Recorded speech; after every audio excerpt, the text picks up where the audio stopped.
Okay, welcome back to the Animation Basics, Lesson 1, Part 3. In this section, we're focused on animation. So let's get at it. Let's start off by going to File, Save Scene As. Let's make sure our file is named properly. So it should be L01 underscore animation. Make sure that it's a Maya ASCII file and save as. Now, let's set up our menus by making sure we have the right tab. So everyone is probably on this modeling tab.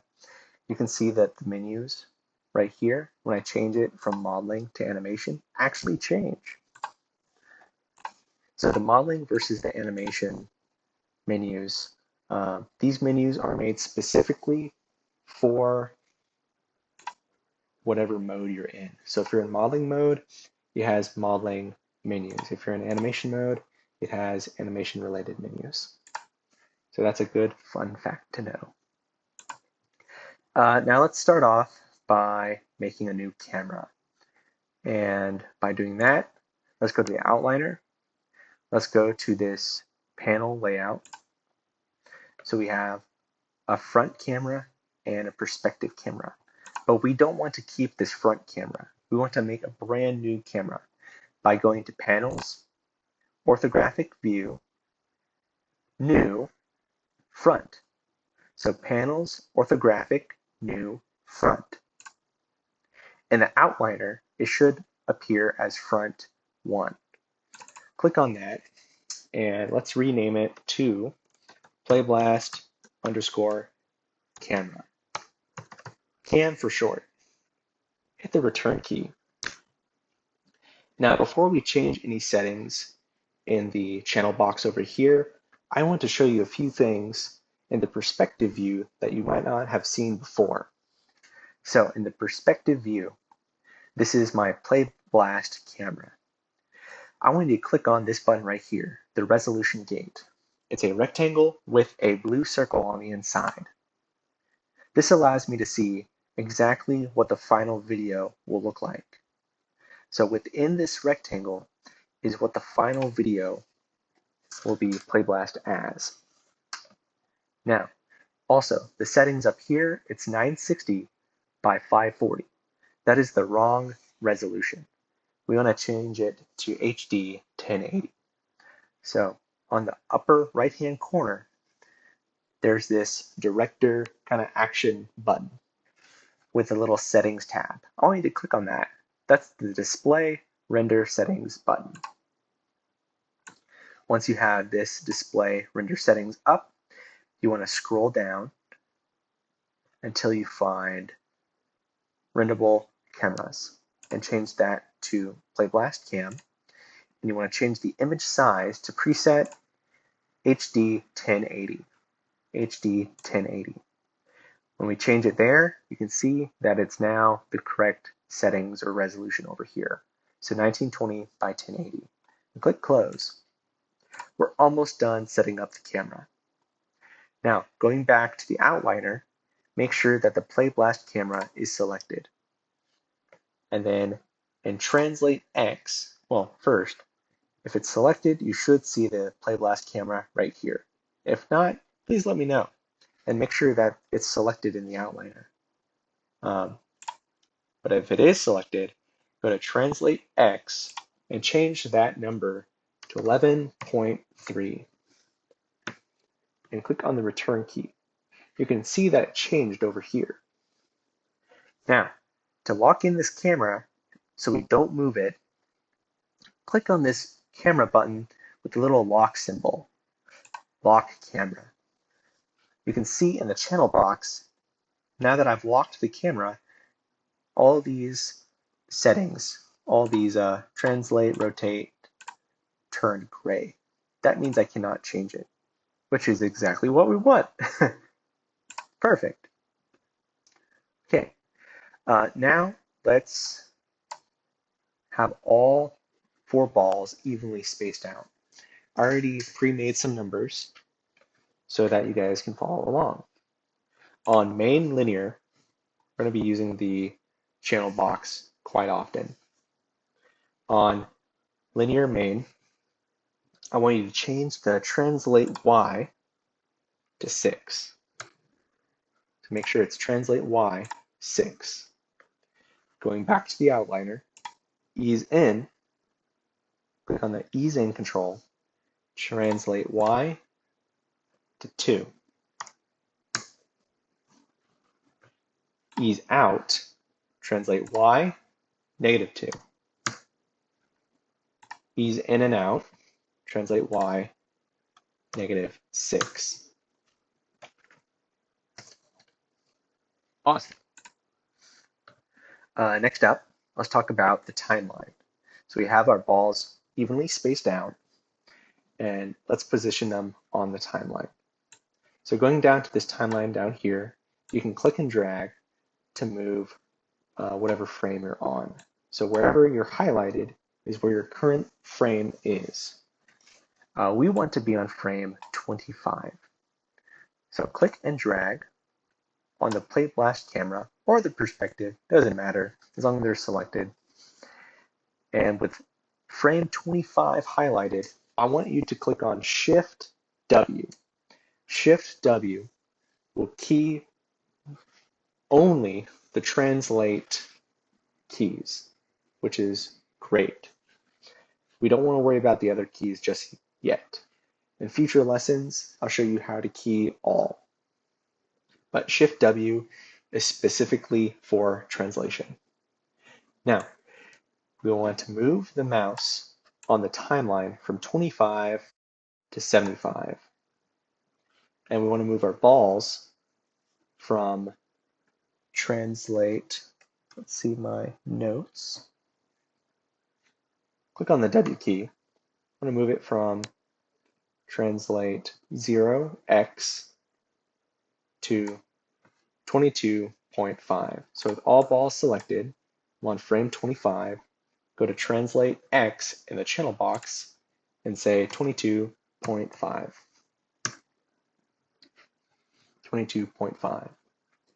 Shift W. Shift W to save all translation. So now when we play our video with the play keys right down here, you should see the balls move across the screen. Okay. And let's change one more thing in the timeline for this specific assignment. Over here is the minimum and the range. So this range right here is the current frames you're seeing. So you're currently seeing frame, at least in mine, 1 to 120. I can move this down or up based off the minimum frame and the maximum frame. I actually want the maximum frame to be 100. So change the outer number to 100. The minimum number should be 100, and over here should be 1 and 1. Okay. These inner numbers will be more useful for future lessons where we have to work with a specific frame range. For example, if I move this down, now I'm only working with 1 to 33. And you can see that my timeline has changed up here too. If I move that back, you can also move it back by double clicking. Now I want to focus on the animation portion again. And I want to give you guys a tool that will help you visualize the movement better. Now, a more trained, or I guess more experienced animator should be able to see this right away. But tools, don't hurt. So let's learn something new. In the outliner, you want to click on all the ghost controls. So click on one, hold down the command key, and then click on the others. And then because we have this animation tab open, we want to go to the visualize menu and then open ghosting editor. With our controls selected, you can say create ghost from selected, and they should appear in the Ghost Objects tab right over here. We want to make sure that it is set for 5S, and we have this first ghost image selected. This shows the preceding frames from the current frame. And you should be able to see that as I scrub through the timeline. So I'm just clicking and dragging through the timeline. You can see how it changes in the video or the perspective view. Now, what are these other buttons? I'll go over them real quick. This middle one shows you the preceding and the frames after the current frame. And this button right here shows all of the frames after the current frame. We only want to use the left one. This shows the motion precedes the current frame. So yeah, let's exit that out. We have our ghosting turned on, which is really cool. If we play this again, so go down to the play button down here, you can see how the balls now move. But we want to change this. We want to change it where we have linear movement, we have ease in, ease out, and ease in and out. So let's focus on the linear movement first. And then let's use a new tool. So Window, Animation Editor, Graph Editor. So again, Window, Animation Editors, Graph Editor. And I want to make this a bit bigger so it's easier to see. I'll make it smaller again later so that you can see the change in real time. Now, this can look intimidating. Your screen also might look a little different than mine. Okay. To make it look just like mine, you want to go to Show, select Attributes, and only have Translate X selected because we're only working with Translate X. If you have everything else selected, you get all these extra lines that you don't want to see. So make sure that only Translate X is selected for this assignment. Now, you can see what control is selected in this left-hand corner. This one is the linear main control, and this is Translate X. Now, linear movement is a constant movement, so we want the line to be straight. So if we click and drag, we want to click and drag and make sure we select this point and this point. These orange dots represent your frames. So this is frame 75, and this should be frame 25. Now, there's some cool tools that automatically straighten out this line. So with these two frames selected, you can click on this straight line button right here. This is called linear tangents. And it'll automatically make this line straight for you. So that's pretty cool. I want to make this, whoops, that a little smaller so that you can see in real time what's happening to the balls. So we already have our linear main control. Let's click on the next one. This is my ease in main control. You can see that the lines are curved. Okay. And let's see. Let's also make this linear just so you can see what happens. And then at the bottom one, let's click and drag, and then you should be able to drag this control around. So notice when I move it up, the ball gets faster. It's way farther ahead than everyone else. When I move it down, it becomes slower. It's way slower than the rest of the balls. You can also see that the ghosting is closer together. So that is the effect we want for ease in. Easing in is a gradual acceleration, but you have to start off slow and you gradually accelerate. To make this a really nice ease in, we want to change this point to be flat. So there's an actual button right up here called Flat Tangents you can click on. So with this selected, click on Flat Tangents. Now for this tangent up here, we want to move it down. Try your best to not move it so far that the line actually goes past, let me zoom in, past this flat line, line 0.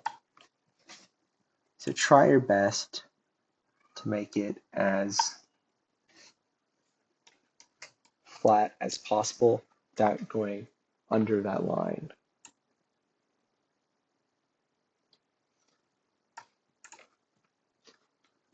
If you need to be more precise, like I was showing you in this tutorial, you should be able to move in the graph editor just like you move in the camera space. So middle mouse wheel to zoom in and out, middle mouse click plus command to pan, and I'll throw in one more thing. Select F to frame. So select F to frame. It'll usually frame what it's connected to. So because this point is connected to that point, it'll frame this whole curve. Or let's say you're real far out, F should still work. Yep. So if you're ever lost, like, where the heck am I? Click on F. Yay! Okay, now here's the challenge for you. I helped you with linear movement. I helped you with ease in. Now with these two balls, you have to figure out how to get an ease in and out motion. So this one is called ease out. I'm going to show what is an ease out. And on this one, ease in and out. So that is the challenge. Here is a video sample of what it should look like at the end. So notice how the red ball up top is linear. All the frames are next to each other, going at the same pace. The ease in right here, all the frames are real close together and kind of slow at the beginning. And then they get farther apart, they start to accelerate. Now this one is ease out. Notice how they accelerate right away. The frames are far apart, and then they get close together. Finally, ease in and out. It's slow, accelerates, and then slows down again. And that's why we have this ghosting, so that you can visually see what's happening. Later on, when you gain more experience, your eyes should be able to see this right away. But that's why we have these tools. Even the pros still use ghosting to help them visualize the scene better, or the animation better. And once you're done with that, I'll show you how to Playblast. So for this scene, to make sure it's ready to be Playblast, let's turn off this grid. So there's this grid button right here we can turn off, and then we can turn off the resolution gate. That leaves us with our background, our balls, and I want to keep this nice ghosting for you to turn it in. Our balls should be set on frame 25 and frame 75. Our frames should be from 1 to 100. And you want to right-click the timeline, right-click. Don't click on Playblast, but go over to this square button right here. This will show the Playblast settings, or the Playblast options. I want you to copy my settings right here. So view should be checked. You should have this format, and coding is H.264. We went to the render settings, so we should say display size from render settings, which is the HD 1080, scale 1, frame padding 4, and you want to change the movie file name to animation. So L01 underscore animation, and then click on the Playblast button. Give it a second. Oh, I was selecting the balls. You do not want that. So deselect them, then Playblast again by right-clicking the timeline and clicking the Playblast button. There you go. Except yours should be done like my example file right here. So please do not turn in this unfinished work. This is just to show you how to Playblast.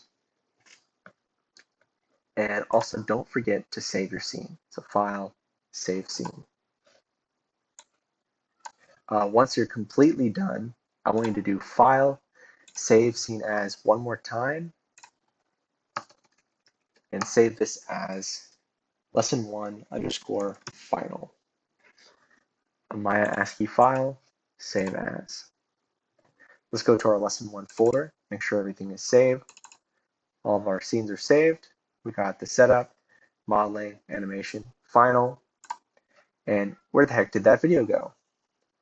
If you go to the movies folder, you should be able to see all the playblasts that you made.